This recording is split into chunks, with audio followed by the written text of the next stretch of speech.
If you see the title and thumbnail, you would have seen that I am holding a bucket that absolutely stinks, but it's a good thing. You want that.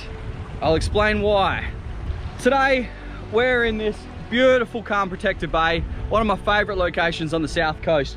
But this isn't about the location, this is about how we're gonna go about catching one of Australia's most iconic fish, the Tommy Ruff or the herring, Australian herring. This is our bucket of nasty. There's only two things in here, but it stinks. It's not too bad at the moment, but it does stink at times. That is my burley bucket, homemade burley. So all that I add to that is breadcrumbs and leftover cooking oil. So every time I do some cooking in the kitchen, fry up some fish, whatever, any leftover oil I've got from pan frying or deep frying or whatever, gets saved and gets put in that bucket. And every time there's too much oil, I just add some more breadcrumbs. And it sits there. That bucket has been going for about 3 years now. So there's some things in there 3 years old and there's some things in there that are a couple of months. But it's the never-ending bucket that I just keep topping up and adding stuff to. And it's terrible. But the fish absolutely love it, and that is the main thing. It will bring fish from anywhere to where you're fishing. So we're gonna try it out here. I'm pretty confident that there's gonna be some herring, and the burley is the biggest thing that you need to get them in big numbers like we want. So let's get some burley in the water. I'll finish rigging up, let the burley do its thing. By the time I finish rigging up, they should be there waiting for a feed, and they should eat anything that we throw in the water. So I've just chucked some burley in here. You can see it getting sucked out with the waves. Some of it's going the wrong way, but it's all floating because of the oil that's soaked into all the breadcrumbs. So there we go. It's getting pulled out. Give it a couple of minutes and you'll see a big oil slick. So you can see I put in a little bit just before, and there's a big oil slick already going out all the way out to over there. And then there's this bit here, this big group that I just put in now. It'll turn this whole surface all oily, and all the herring should come in and you should see them on the surface having a go at all of this food. So we'll be able to watch them feeding. All right, let's get rigged up while we let that burley do its thing and see if the herring came around.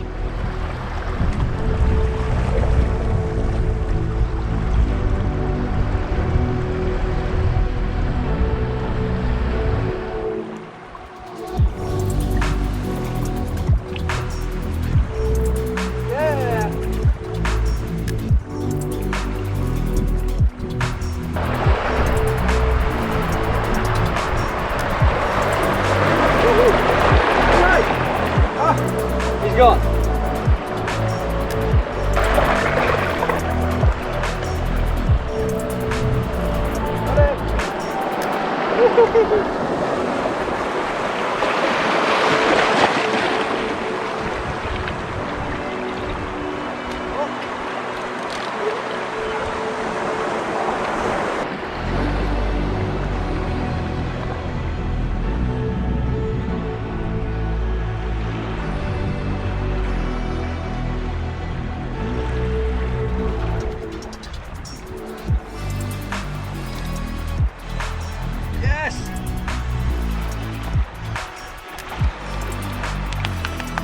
I got one.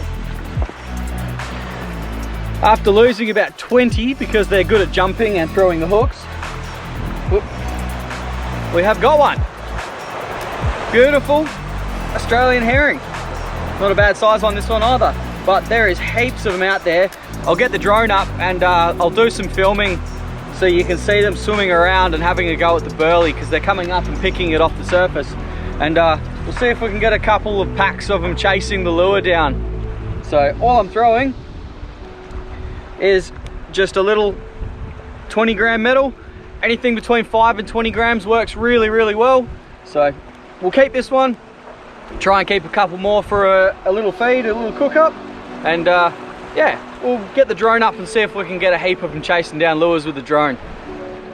All right, well, there's not a massive school of them, but you can definitely see all the little shadows zooming around.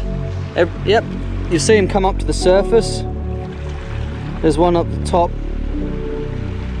There's not heaps of them, but look at all the little shadows zooming around. They'll come up and pick something off the top. So they're definitely there. If I go up a bit higher, it makes them a bit harder to see. But you can see all the little boils from them where they're attacking.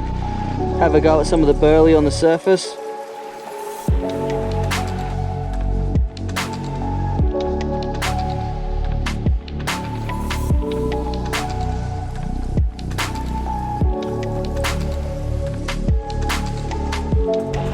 That's a bit easy to see them now. One right in the middle there, zooming around.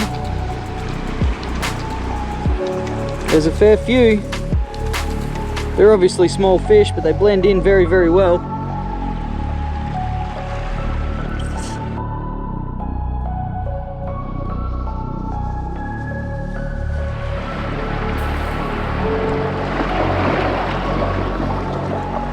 Oh, there is heaps.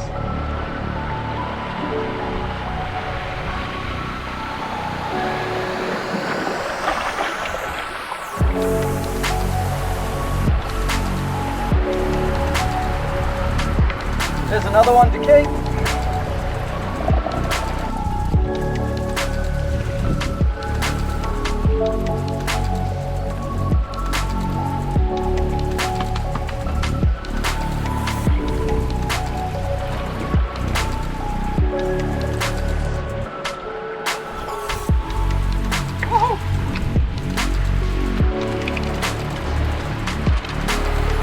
Another one.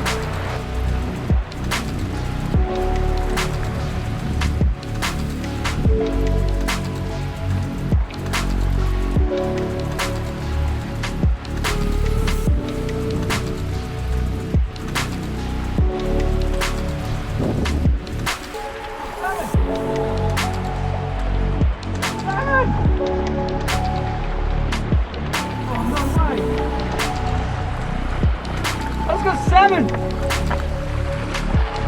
What?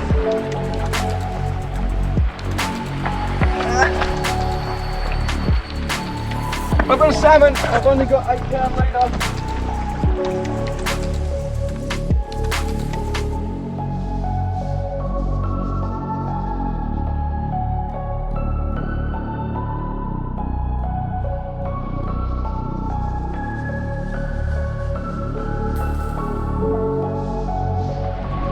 This is hectic. We've got a salmon on, the drone's in the sky still.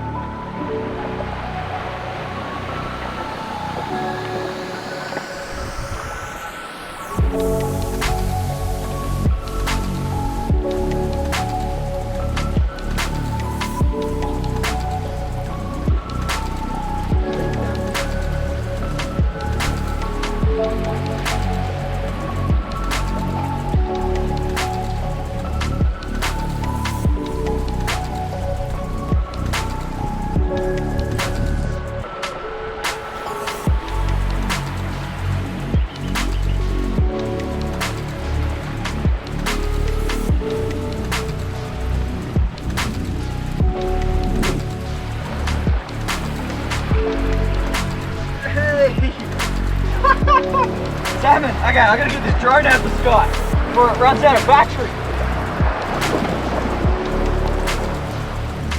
Well, that was unexpected. Just throwing that little 20 gram metal around, casting for some herring. Finally had the herring show up and I was filming them with the drone and the herring were chasing my lure. I seen out the corner of my eye, a couple of the herring started jumping. I was like, oh, that's a bit weird, why are they jumping? And they came right in the rocks and started hiding in amongst the rocks. And then next cast, as my lure got along the edge of the rocks, a bloody big salmon's came along and eaten my little metal and taken off. I've got 8 pound leader, 6 pound line, so this salmon's about 3 kilos and it's just absolutely given me a crazy fight. Drone was in the sky, this was filming, so I was trying to fly the drone as well. Oh, he swallowed the hook though. He swallowed it right down. Don't know how my 8-pound leader didn't get busted off, but he swallowed the hook right down. So we'll keep this one. That's all right. I don't mind. I love using him as bait, so he'll get put in the esky and used for some bait another time. But yeah, that's enough blabbing on. Let's have a look at this fish. Not a bad salmon at all. On 6-pound line, that's wicked fun. Was not expecting this while casting for a little herring. Catching a feeder herring with the burley, and the burley's probably brought this guy in as well. The herring started feeding, they just rocked up, and there was a good number of them, and then all of a sudden, big salmons came through and tried to have a go at the herring, and then ended up eating the little metal I was casting for them. Awesome fish. There we go, got it out. Little metal. Oh, my leader's all chafed there. Awesome salmon. Well, I think that's me done for today. The herring weren't as thick as I wanted them to be, but hopefully we got enough to be able to show you guys that burley definitely attracts them. You see them rise up and they come in their little schools, and you can definitely get a good heap of them around pretty easily. And you don't need anything fancy. If you don't feel like using a metal, or you're taking the kids down and you worry that they might get snagged or something like that, honestly, you can use a float with a piece of a little tiny hook and a little piece of muley underneath it. That's fine. Anything really, just a little cube of muley, cube of prawn, anything like that's really, really good. Some guys swear by using maggots and stuff like that as baits, or little bits of bloodworm. They're not fussy. Once you've got them feeding like that with the burley, and they're up on the surface and they're munching away and they're making little splashes on the surface, you can throw anything in the world at them and they'll eat it. But getting them to that point and bringing in a large enough number of them, you need that burley to be able to do it. And rather than buying burley at 10 bucks a bag, it's quite easy just to have a bucket. My bucket's sealed up in a lid with a big lid on it, so it doesn't stink anything out, and it's in the shed. And every time I just cook something up, any leftover cooking oil goes in the bucket, and then I grab a bag of breadcrumbs every now and again, or even cheaper again, you can use pollard. Get it from the pet food stores and stuff like that. So you can make it as cheap as you want, keep a bucket in there and just keep adding to it bit by bit like I do, and you've got some of the best burley that there is, that gets big schools of herring around. And somehow we got a salmon. It's not even salmon season.